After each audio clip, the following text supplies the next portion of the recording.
ang mga kwento ng pag-ibig, kwento ng buhay, at kwento ng pag-asa dito sa Barangay Love Stories. Love Stories. Ang pagmamahal ay isang bagay na mahirap bawiin kapag binigay mo na sa iba. Ang pagmamahal ay isang bagay na naghahanap ng sukli oras na maibigay na. Ikaw, kapuso, ano nga ba ang tingin mo sa pagmamahal mo kapag naiisip mo ito? Dear Papa Dudut, ako nga pala si Roldan, 41 years old at nais ko lamang ibahagi sa inyo ang nangyari sa akin at sa relasyon namin ng asawa kong si Virgie. Kaedad ko rin siya. 20 years na kaming kasal, hindi kami pinalad na magkaroon ng anak dahil sa masela na kondisyon ni Virgie. Tinanggap na lang namin na talagang kaming dalawa na lamang ang magsasama habang buhay. Kaya lang ay naudlot ang habang buhay na plano namin. Isang araw ay nagising na lamang ako na ayoko nang ituloy ang 2 dekadang pagsasama namin ni Virgie. Hindi ako mapakali noon, Papa Dudut. Hindi ko alam kung paano sisimulang sabihin sa asawa ko na gusto ko nang umexit sa relasyon namin. Matagal bago ko tinanggap sa sarili ko na ayoko na. Nagsimula ang lahat nang mapansin ko ang panlalamig ni Virgie sa akin. Napansin ko ang paglayo niya pero wala akong ibang ginawa o sinabi man lang. Hinayaan ko siyang iparamdam sa akin na parang may kulang at problema. Hinayaan ko siya at doon ako nagkamali, Papa Dudut. Dahil sa pagbaliwala ko sa aming sitwasyon ay nawalan ako ng pag-asang malalampasan pa namin ang kinakaharap naming krisis sa relasyon. Wala ni isa man sa amin ang umiimik sa kung ano nga ba talaga ang nangyayari. Iyon ang problemang nakita ko noon sa pagsasama namin. Mahina kaming iparating sa bawat isa ang mga napapansin naming problema. Isa marahil yon sa mga pinakamalaking dahilan kung bakit naisipan kong bumitaw na kahit alam kong dapat pa akong makipaglaban. Isang araw ay nilapitan ko siya noong hindi ko na matiis pa ang napapansin ko sa kanya. Alam kong nakaramdam siya na importante ang sasabihin ko. Hinarap niya ako at napansin ko sa mga mata niya ang lungkot.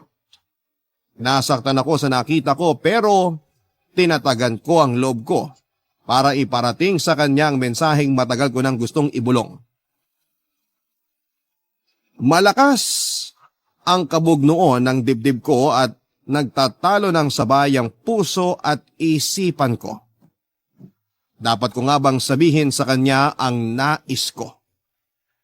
Hanggang sa namalayang kong bumuka na lamang ang bibig ko para simulan ng iparating sa kanya ang mensahe ko, Papa Dudut.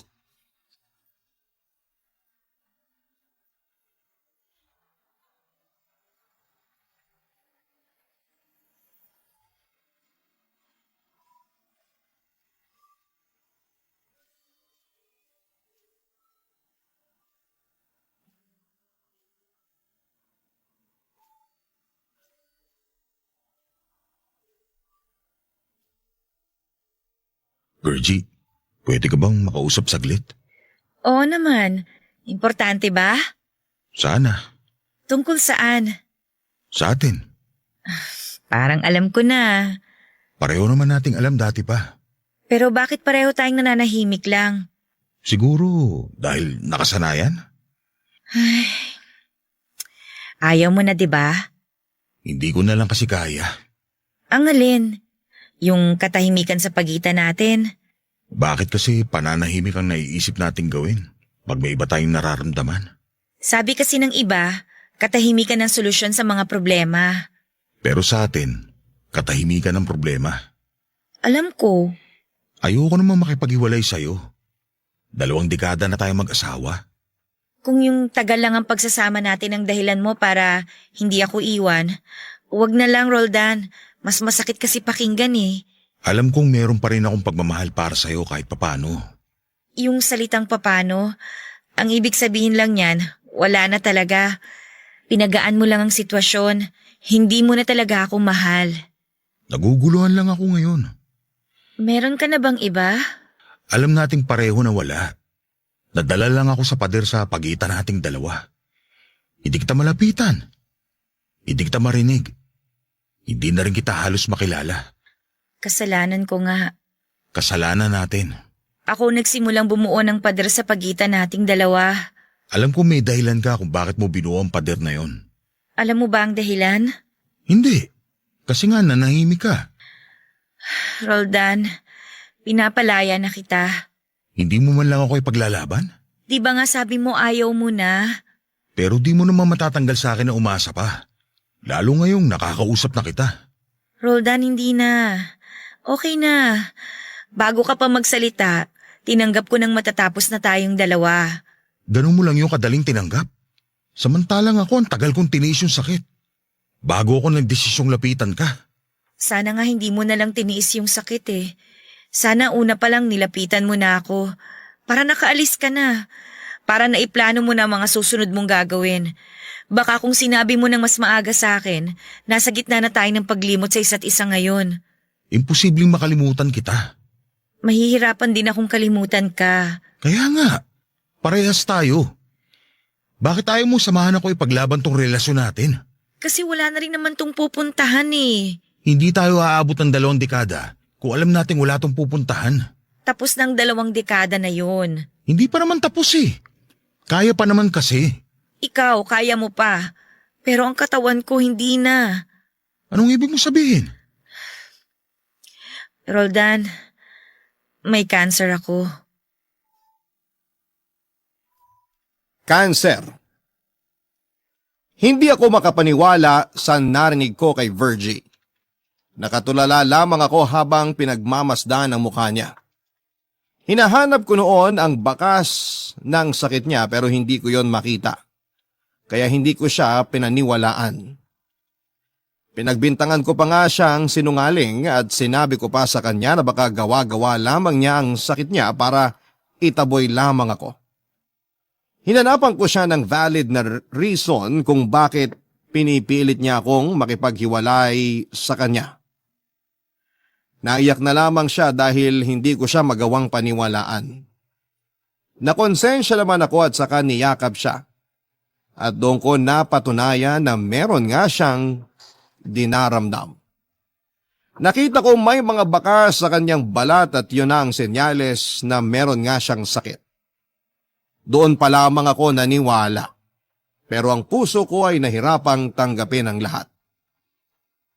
Nag-iyakan na lamang kaming pareho dahil sa pagtanggap namin sa binigay na pagsubok ng Panginoon. Wala namang kaming laban kung yon ang itinakda. Pero sa puso ko ay umaasa kung isa lamang yung panaginip at malayo sa katotohanan. Pinag-usapan naming dalawang tungkol sa sakit niya at halos hindi ako makapaniwala sa mga narinig ko. Nilihim niya sa akin ang halos 1 taon ang kalagayan niya.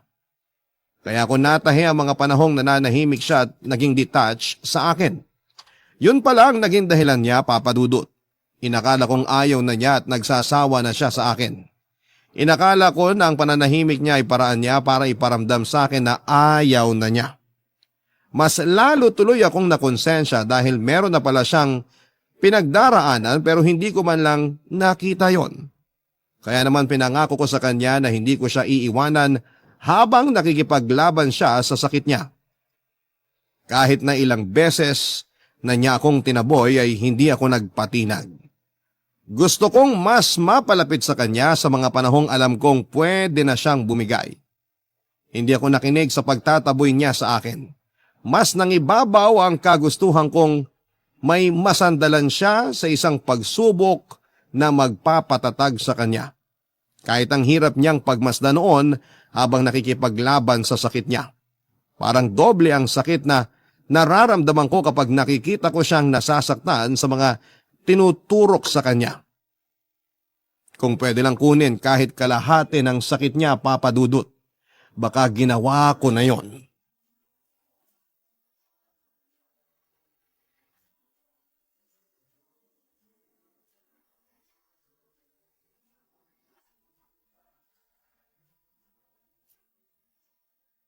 Komportable ka ba naman sa higa mo? Nakailang tanong ka na. Parang ayaw mong maniwalang oo. Gusto ko lang makasiguro. Alam ko namang mas sensitive na ang balat at buto mo. Kaya gusto ko maging komportable ka sa paghiga mo. Roldan, okay lang ako. Matulog ka na. Andito lang ako. Babantayan kita. Hindi mo naman kailangang gawin. Ayaw mo bang maniwalang okay na ako? Hanggat hindi nauubos ang kanser sa katawan mo, hindi ako maniniwalang okay ka. Dapat nga pinapalakas mo ang loob ko eh. Dapat nakikisama ka maniwala na okay ako. Gusto ko lang maging totoo. Ayoko maging kampante na okay ka, kahit hindi. Masyado mo namang sineseryoso tong sakit ko. Virgin naman, may kanser ka. Hindi ko pwedeng gawing biro lang yan. Ay, oo na, sige na. Magpahinga ka na. Maaga pa tayong pupunta sa ospital bukas. Kung pwede lang kasing wag nang pumunta sa ospital eh. Paano ka gagaling kung hindi ka pupunta sa ospital? Gaano ka ba kasigurado na ospital ang magpapagaling sa akin? Ang dami kayang namamatay sa ospital. Ikaw naman to nagiging nega sa ating dalawa. Gusto ko lang ding maging totoo. Ayoko maging kampante na ospital ang magpapagaling sa akin. Tulong lang ang ospital sa paggaling mo. Nakasalalay pa rin sa katawan mo ang lahat. Kaya gawin natin ang lahat para maging maayos ang kondisyon ng katawan mo. Roldan, laban ko na lang kasi itong mag-isa. Tanggap ko na kung hindi na maibabalik sa dating kondisyon ng katawan ko. Ilang beses ko bang kailangan sabihin yun sa'yo? Hanggat nakakadilat yung mga mata mo, aasa akong gagaling ka. Huwag ka na makipagtalo sa akin. Baka manghina ka pa. Ikaw ang wag nang makipagtalo sa akin. Tanggapin mo na lang kung ano yung desisyon ko sa buhay ko at desisyon ko para sa relasyon natin. Yang ka na naman. Roldan, klaro na sa akin na ayoko nang paasahin ka pa. Tapos na tayo. Saka na natin pagdesisyonan ng gagawin sa relasyon natin kapag gumaling ka na. Kaya mo lang naman nasasabi yan sa ngayon dahil nawawalan ka na ng pag-asa. Praktikal lang ako mag-isip at hindi to dahil sa wala na akong pag-asa. Cancer ang dumapo sa akin, Roldan. Hindi to parang lagnat na kayang pagalingin ng pahinga at paracetamol. Ayoko ng pag-usapan to. Basta andito lang ako. Hindi ako aalis. Hindi ako papayag na mahiwalay sa'yo. Basta ang sa akin, hiwalay na tayo. At gusto ko, kung gusto mong ayusin ko ang kondisyon ng katawan ko, tanggapin mo na rin na hiwalay na tayo. Virgin naman. At gusto ko habang ganito pa ang kalagayan ko, maghanap ka na ng babaeng mamahalin mo, Roldan. Ano bang pinagsasabi mo? Akala mo ba ganun lang kadaling gawin yon? Kaya nga pinapadali ko ng sitwasyon para sa'yo. Pinapalaya na kita. Binibigay ko na sa'yo ang pahintulot na magmahal na ng iba. Hindi mo ako madidiktahan sa ganyan. Ako pa rin ang magpapasya sa kung ano ang gusto kong gawin. Sige, magdedesisyon na rin akong tapusin na mas maagang buhay ko. Huwag kang magsalita ng ganyan. Hindi na ako natutuwa ah. Huling-hiling ko na sa'yo to. Pagbigyan mo na ako. Hiling ko yun para sa'yo. Ayokong iwan ka sa mundong to na walang makakasamang bago. Hindi ko kailangan ng makakasamang bago. Sa ngayon nasasabi mo yan. Pero kapag niyakap ka na ng lungkot, tapos wala ako sa tabi mo, maghahanap ka rin ng makakasama mo. Maniwala ka. Tao ka lang din, Roldan.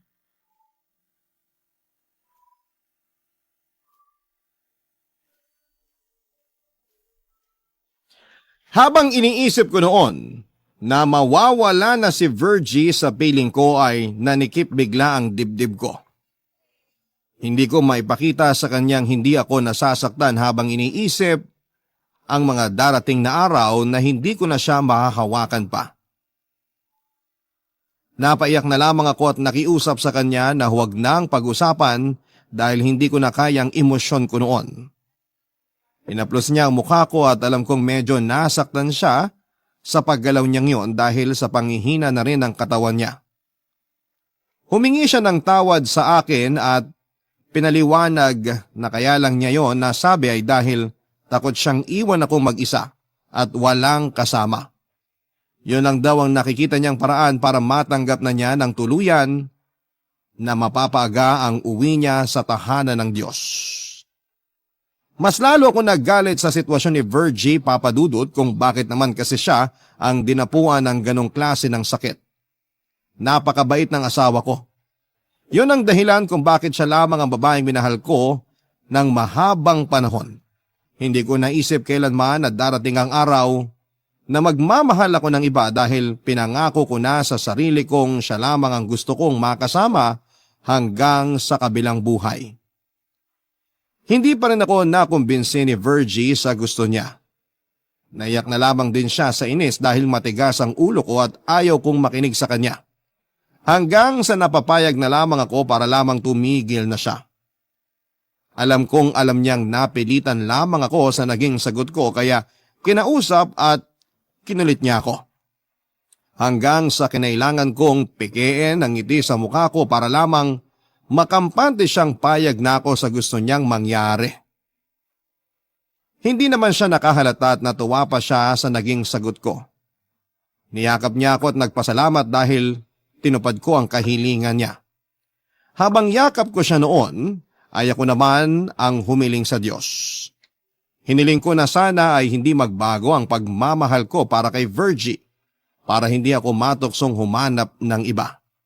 Hiniling ko na sana ay hindi ako pangunahan ng lungkot para hindi ako mapinitang maghanap ng ibang kakalinga sa akin.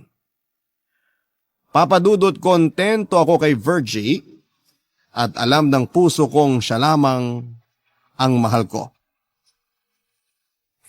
Pero kung magpapakatotoo ako, posible ring mangyari ang gusto ni Virgie para sa akin. Ang humanap at magmahal ng iba. Barangay Love Stories. Barangay Love Stories. Sa paglipas ng mga araw, nahalata ko na ang panghihina ng katawan ni Virgie. Hindi man niya pinapakita sa akin noon na iniinda niya ang cancer pero nararamdaman ko. Sa tuwing nagtatanong ako sa nararamdaman niya ay lagi lamang niyang iniiba ang usapan. Yun marahil ang paraan niya noon para hindi mag-focus sa nararamdaman niyang sakit. Naintindihan ko naman siya kung yun ang nais niyang mangyari. Kahit ako rin naman papadudot. Hahanap ako ng paraan para hindi ko maramdaman ang sakit.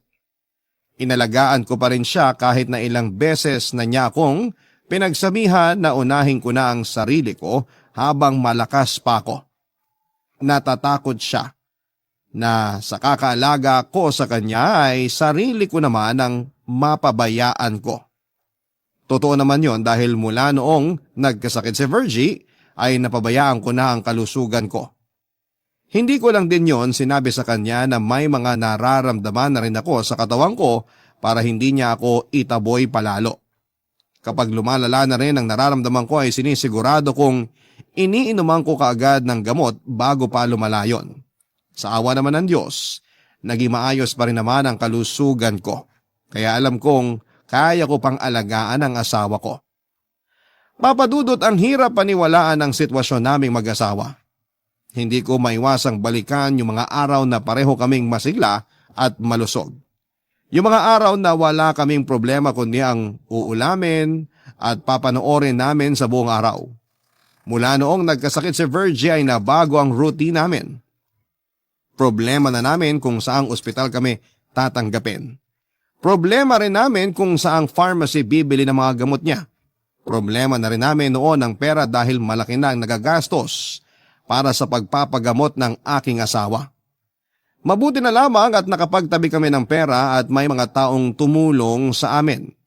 Hindi na tuloy namin naramdaman ang 100% bigat ng sitwasyon ni Virgie. Kung wala mga taong tumulong sa amin ay baka mas lalo nang bumigay si Virgie. Nakatanggap din kami ng maraming dasal na nakapagpagaan ng aming mga kalooban. Papadudot, yun marahil ang pinakagusto kong naitulong ng mga tao sa amin pagdating sa aspetong espiritual.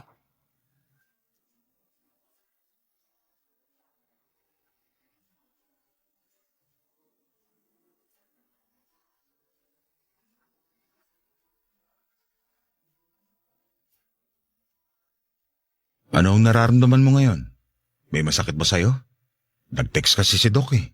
Okay lang bang wag muna nating pag-usapan ng nararamdaman ko? Kailangan kasi nating i-update si Doc. Lalo na't may bago kang iniinom na gamot ngayon. Mamaya ka na makipag-usap kay Doc. Gusto ko lang munang maging masaya ngayon. Ayoko munang isipin yung tungkol sa sakit ko. Okay, Pero mamaya kailangan natin kausapin si Doc ha. At kung meron kang nararamdamang iba, please, mag-update tayo sa kanya. Sige, Anong gusto mong gawin? gusto ko lang mag-isip ng masasayang bagay. Isipin mo yung paborito mong ice cream. Parang malulungkot lang ako kapag inisip ko yun. O bakit naman? Comfort food mo kaya ang ice cream? Yun na nga eh. Comfort food na hindi ko na pwedeng kainin dahil sa kalagayan ko. Nakakalungkot yun, di ba? Ay, oo nga pala. Sorry. Hindi mo naman kasalanan kung bakit hindi ako pwedeng kumain ng ice cream. Basta magpagaling ka lang. Promise ko sa'yo kahit pabrika ng ice cream bibilhin ko. Tuparin mo yan, ha? Kailan ba ako nangako na hindi ko tinupad? Yung pangako mo sa akin na maghahanap ka ng kapalit ko. Hindi ko yung pinangako ha. Saka wag mo nga sabihin sa akin na maghanap ako ng kapalit mo. Para namang damit ka lang napapalitan ko. May usapan tayo, di ba? Meron akong crush sa office. Kailan mo liligawan? Crush pa lang naman. Hindi ako sigurado kung gusto ko bang...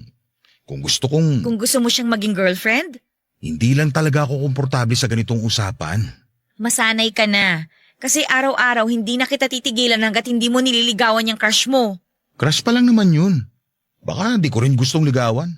Try ko sa iba. Ano ka ba? Sa crush naman nagsisimula ang lahat.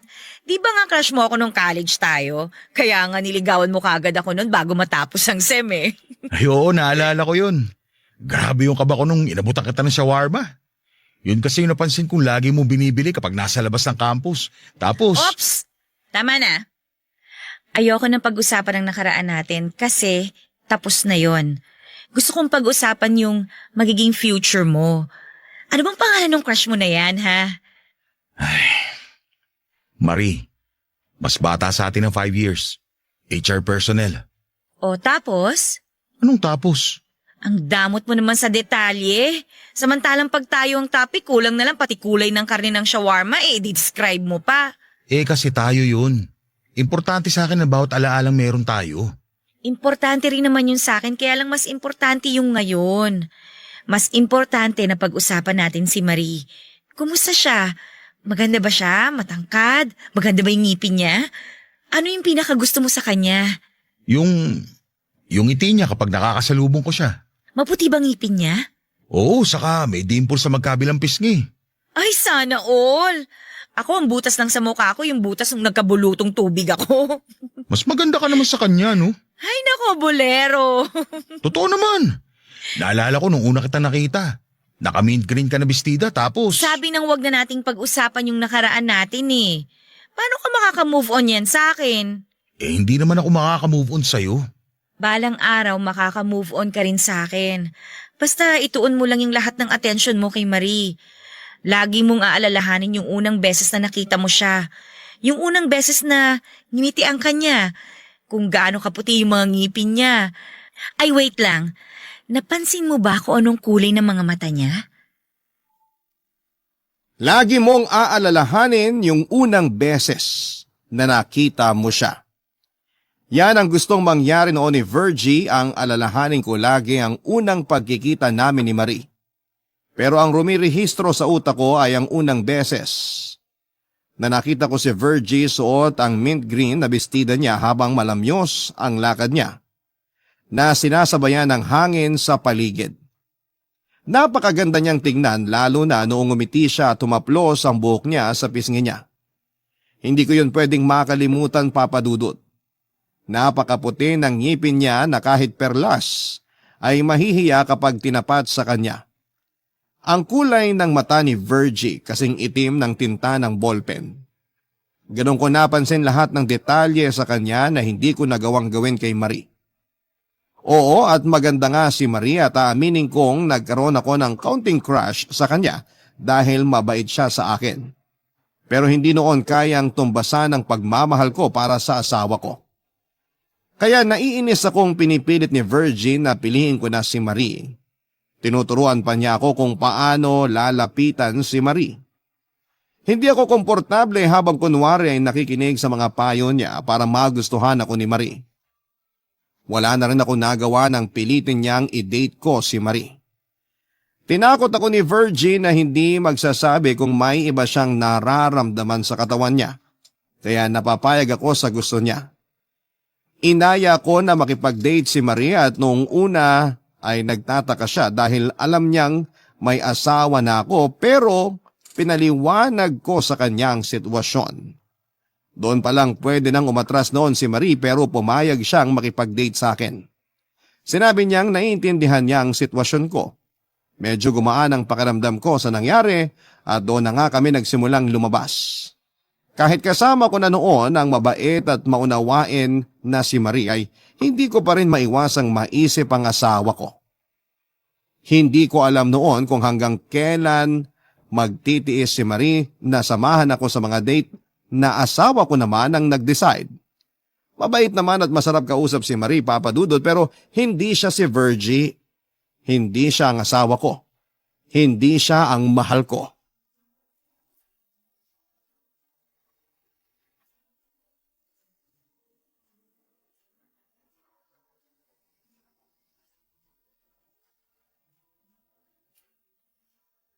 Virgie, siya si Marie. Marie, si Virgie. Okay na ba yung introduction ko sa inyong dalawa? Papaulit ko pa sana pero sige okay na. Hi Virgie, lagi kang nakukwento ni Roldan sa akin. Sana naman puro magaganda ang nasabi niya sa'yo ha, para naman hindi ako lugi. Paanong lugi? Kasi wala siyang ibang bukang bibig kundi ikaw. Ang bait mo raw, ang sarap mong magluto, magaling kang kumanta, at saka maalaga sa mga bata. Nahiya naman akong bigla. Ako pa nga ang dapat mahiya sa'yo eh. Tingnan mo naman ang itsura ko ngayon sa itsura mo. Nagmukha akong... Huwag kang magsalita ng ganyan. Ang ganda mo kaya. Alam mo bang may picture ka sa corkboard ni Roldan sa cubicle niya? Lagi ko siyang nahuhuling nakatingin doon. Nilapitan ko nga minsan yung picture mong yon. Sabi ko, kaya naman pala na in love si Roldan sa'yo. Alam mo magkakasundo kayo ni Roldan. Mga bolero at bolera kayo eh. Hindi na ako makasingit sa usapan Ayos lang ba kung doon muna ako sa kusina para makapaganda ako ng merienda? Sige lang, hindi ka namin kailangan. Ang sakit Sige Marie, doon lang muna ako sa kusina. Okay lang ba sa'yo kung iinit ko na lang yung natira namin siopaw kagabi? Ay, ayos lang. Mahilig ako sa siopaw, lalo sa bola-bola. Naku, parehas na naman kay ni Roldan. Magugustuhan mo lalo yung siopaw namin kasi may halong kutsay. Na-excite naman ako bigla. Sige nga, dalian mo nang initin, Roldan. Alam mo, ganyan din ako magutos sa kanya. Ipagpatuloy mo yan kapag naging kayo na ha. Ewan ko ba kung bakit gusto niyang minamandohan siya? Sige, punta na ako sa kusina. Mabait yang si Roldan. Oo nga. Sana hindi ka mawirduhan sa sitwasyon namin ha. Sa totoo lang, nawirdohan ako nung una, pero pinaliwanag naman niya lahat sa akin. Buti naintindihan mo. Kasi kung ibang babae lang baka sinampal na si Roldan. Siguro nakatulong na may gusto ako sa kanya dati pa. Ganun ba? Pero huwag ka mag-alala. Hindi ko siya nilandi dati kasi alam kong may asawa siya. Nakakausap ko lang siya tuwing may kailangan kami sa kanya sa HR. Okay lang yun, ano ka ba? Masaya nga ako na parehas niyong type ang isa't isa. Hindi na ako mahihirapang maging kupido sa inyong dalawa. Gusto rin ako ni Roldan? Aayain ka ba niya makipag-date kung hindi? Akala ko kasi inaya niya lang ako dahil yun ang hiling mo. Naiintindihan ko naman kung pagbibigyan ka lang niyan. Gusto ka niya. Hindi ko naman ipipilit na paglapitin kayong dalawa kung hindi naman galing sa kanya mismo na type ka niya. Nag-init tuloy bigla yung pisngi ko. Dahil ba yan sa hiya o kilig? Parang dun sa kilig. Marie? Ano yun? Alagaan mo ang asawa ko ha. Mahal na mahal ko yan. Gusto ko ikaw na yung babaeng magtuturo ulit sa kanya na magmahal. Hindi ko alam ang isasagot ko sa'yo. Kahit wag ka nang sumagot, patunayan mo na lang na gagawin mo kapag wala na ako.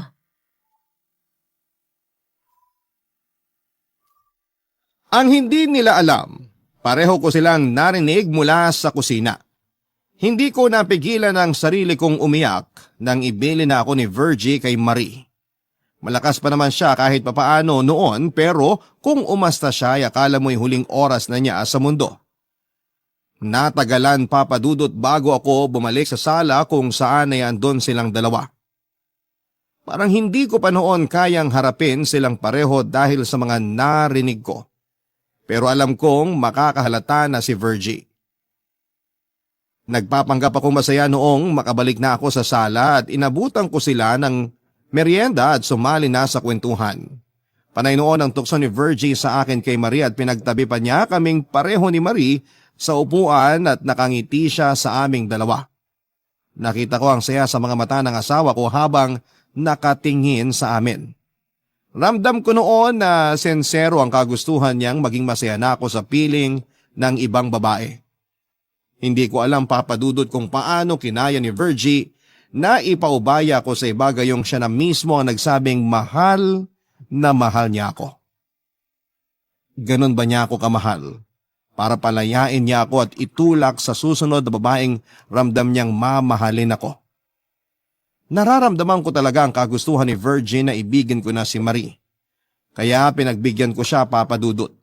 Pinagpatuloy ko ang panliligaw kay Marie at pinagpatuloy ko ang paglabas-labas naming dalawa.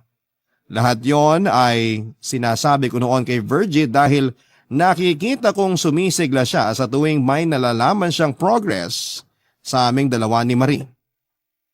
Hindi naman mabigat o mahirap pakisamahan si Marie kaya naging madali lang din sa akin na magustuhan siyang makasama. Hindi ko naman siya mahal pero tinuring ko siyang isang kaibigan. Hindi ko yun sinabi kay Virgie dahil baka sumama ang loob niya dahil kaibigan lang ang turing ko kay Marie. Nakatulong nga rin si Marie sa akin dahil kahit papaano, kapag kasama ko siya ay nakakalimutan ko ang pinagdadaanan kong bigat na sitwasyon. Masaya akong nakakasama si Marie noong panahong pakiramdam ko ay bibigay na ako sa sobrang lungkot ng mga panahong alam kong may sakit ang asawa ko, Papa Dudut. Barangay Love Stories. Barangay Love Stories. Papa Dudut, nagpatuloy ang mga araw na kailangan kong alalayan ang nangihinang katawan ni Virgie. Ramdam ko noon na malapit na siyang umuwi sa itaas at hindi ko pa yon kayang paghandaan.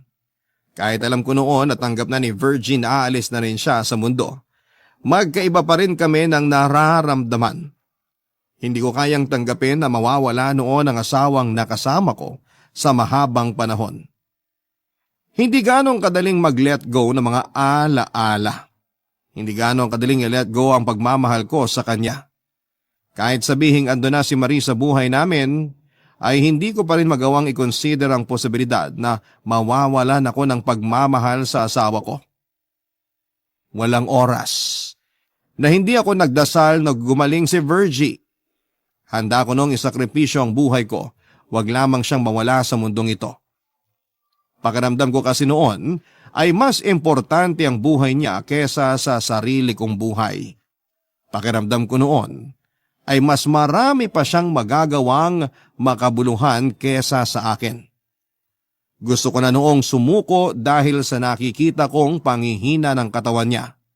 Pero pinapalakas naman ako ng pagmamahal ko para sa kanya.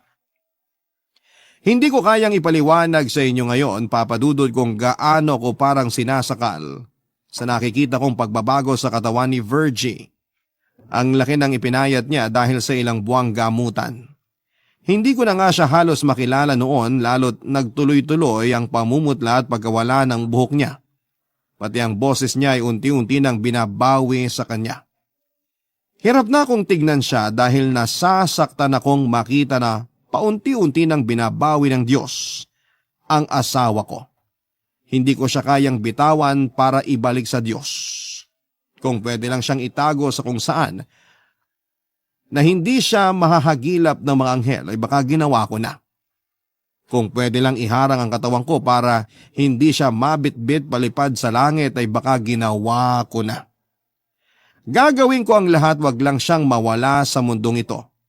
Naniniwala ako na ganun din ang gagawin ng kahit na sinong asawa na nagmamahal ng buong puso't kaluluwa.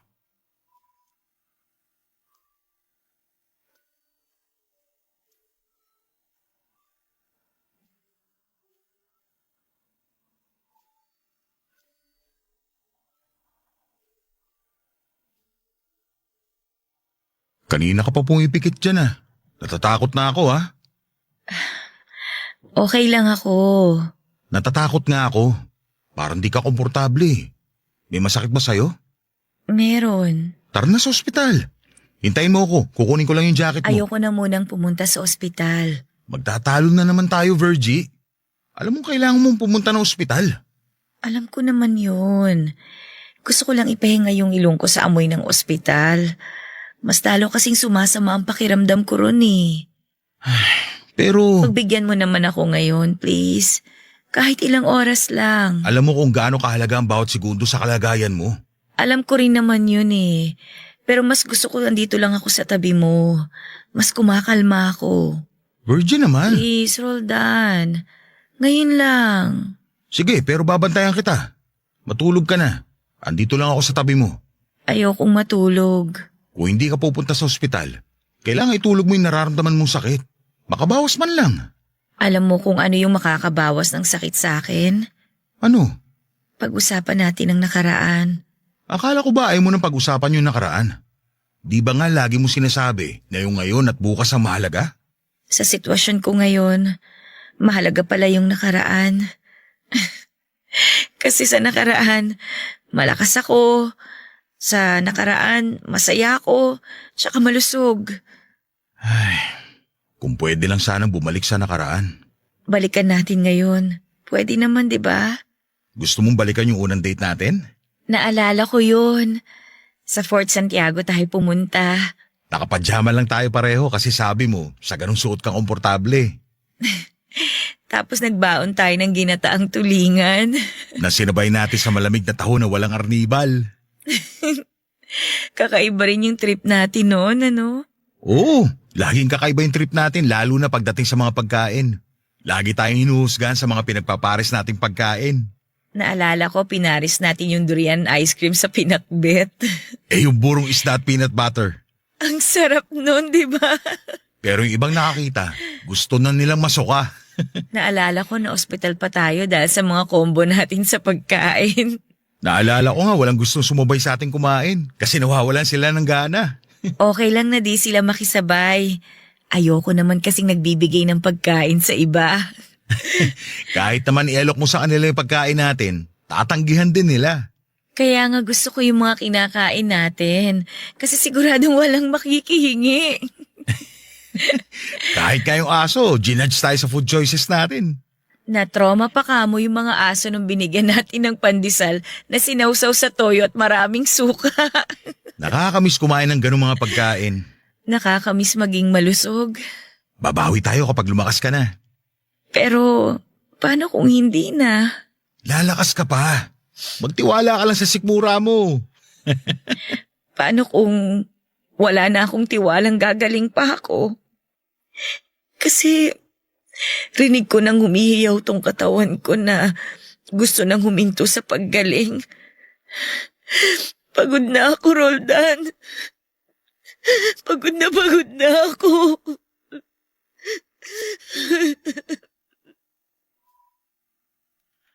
Para akong tinusok ng maraming tinik sa pag-iyak ni Virgie Papadudut. Yun ang unang beses na narinig ko siyang umiyak mula noong nalaman namin ang tungkol sa sakit niya. Pinalakas ko ang loob niya sa pamamagitan ng pag-encourage sa kanya na umiyak lang hanggat gusto niya.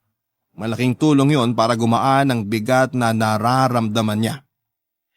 Kasabay noon ay pinaalala ko sa kanya na marami pang dahilan para lumaban siya. Pinaalala ko ang mga masasaya naming ginagawa noong malusog pa siya. Natuwa siya at nakisabay siya sa pag-share ng mga alaalang naimbak niya sa ilang dekada naming pagsasama. Wala kaming ibang ginawa kundi ang balikan ng nakaraan. Nakatulong yon kay Virgie para mabuhayan ang loob. Nakatulong din yon sa akin para maalalayan siya sa kinakaharap niya. Ginawa naming routine yon sa tuwing nangihina na siya at ayaw nang lumaban. Binigyan ko siya ng dahilan para ipagpatuloy ang buhay niya. Ayokong bigyan siya ng dahilan para itigil na ang pakikipaglaban niya. Kaya naman, Binalikan ko ang lahat ng pictures naming dalawa para may manumbalik sa aking mga alaala habang kasama ko siya. Kahit ako ay naiyak habang pinagmamasdan noon ang mga pictures naming dalawa. Marami kaming naipong mga alaala at patunay yon sa mga litrato namin. Sa pagdaan ng mga araw ay nakita kong bumalik na ng totoo ang sigla ni Virgie. Bukod doon ay gumanda din ang kalagayan niya. Nagulat na lamang ang mga doktor niya dahil sa nakitang improvement sa kanya. Mas lalo tuloy kaming ginanahan sa pakikipaglaban sa cancer. Hanggang isang araw ay lumakas na si Virgie. Natapos ang chemotherapy niya at ibang gamutan. Nakabawi na siya. Nanalo siya, Papa Dudut. Napagtagumpayan ng asawa ko ang sakit niya. Walang kasing saya ang pakiramdam na tinalo namin si kamatayan. Nakabawi kami mula sa pagkakasadlak namin dati. Walang kasing saya yon. Una naming ginawa ay nagsimba at pinagdasal ang mga taong nagsama-sama para ipagdasal ang kalagayan ni Virgie. Sila ang una naming binanggit sa aming mga dasal. Dahil sa mga dasal nila ay naging answered prayer ang paggaling ng asawa ko. Pagkatapos naming magsimba ay naupo kami sa damuhan habang nakatingala lamang sa langit at pinagpapatuloy ang pasasalamat sa itaas.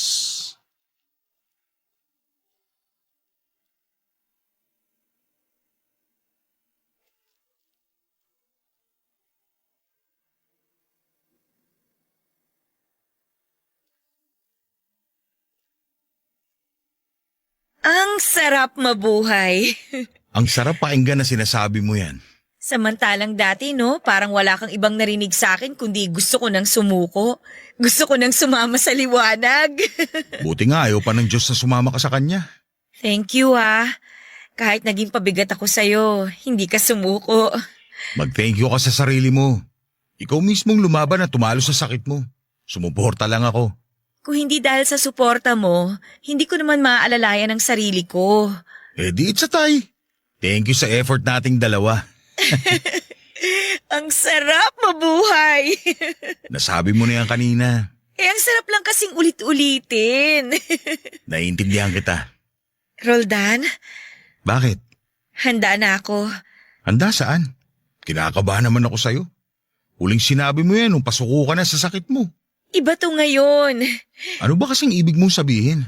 Handa na ako sa second chance sa relasyon natin. Ha? Naisip ko lang kasi baka ito na yung paraan ni Lord para paglapitin tayong pareho. Ito yung pagsubok na magpapatatag sa ating dalawa sa pagsasama natin. Dati ko pa naman naisip yan. Di ba nga sinabi ko yan sa'yo? Oo, pero iba kasi ngayon. Ngayon na nakikita ko na yung dahilan ng pagsubok na yun sa atin. Wala ka bang ibang sasabihin? Ang saya mabuhay. Linya ko yan eh. Wala na kasi ako ibang masabi. Totoo naman kasing masayang mabuhay. At mas magiging masaya pa kapag magkasama na ulit tayong dalawa. Lagi naman tayo magkasama. Ang ibig ko sabihin magkasama ulit tayo bilang tayo. Nag-promise ka sa akin na kapag okay na ako, kakain na tayo ng mga weird na pagkain. Wag muna ngayon. Mas magpalakas ka pa. Promise ha? Oo naman. Promise mo rin na mamamasyal ulit tayo para makakuha ulit tayo ng maraming pictures. Oo, promise yan. At i-promise mo rin na magsasama na tayo habang buhay. Ang saya mabuhay. Mga agaw ka talaga ng linya. Pasalamat ka, good mood ako ngayon. Ano ba makakasira ng mood mo? Kapag sinabi mong hindi mo na ako mahal. Grabe naman. Totoo nga. Pero tiwala naman akong hindi mo yan sasabihin eh. Ramdam ko kaya mula simula na mahal mo ko, lalo na nung time na pabitaw na ako sa buhay ko. Kung paano ka kumapit sa akin nun. Grabe, dun ko na-realize na mali ang pakawalan ka kasi alam kong hindi na ako makakahanap ng kagaya mo. Lagi kitang mahal. Tandaan mo yan. Hindi mawawala ang pagmamahal ko sa'yo. Dapat lang no, mas gugustuhin ko pang mamatay sa cancer kesa mawala ang pagmamahal mo. Hindi na ako nakasagot sa huling sinabi ni Virgie, Papa Dudut. Natakot ako. Natakot ako na kapag nalaman niya na wala na akong pagmamahal sa kanya ay hindi na siya magpatuloy pa sa laban niya para mabawi ng tuluyan ang kanyang buhay. Napatingin na lamang ako sa kanya at hindi ko alam kung paano sasabihin na hindi ko na siya mahal tulad ng dati. Opo, Papa Dudut. Nagbago na ang nararamdaman ko para kay Virgie.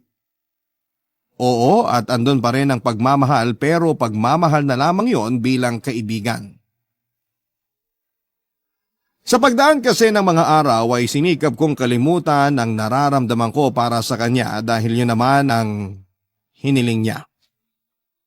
Binaling ko ang atensyon at pagmamahal ko kay Marie. Yun naman din ang gusto ni Virgie.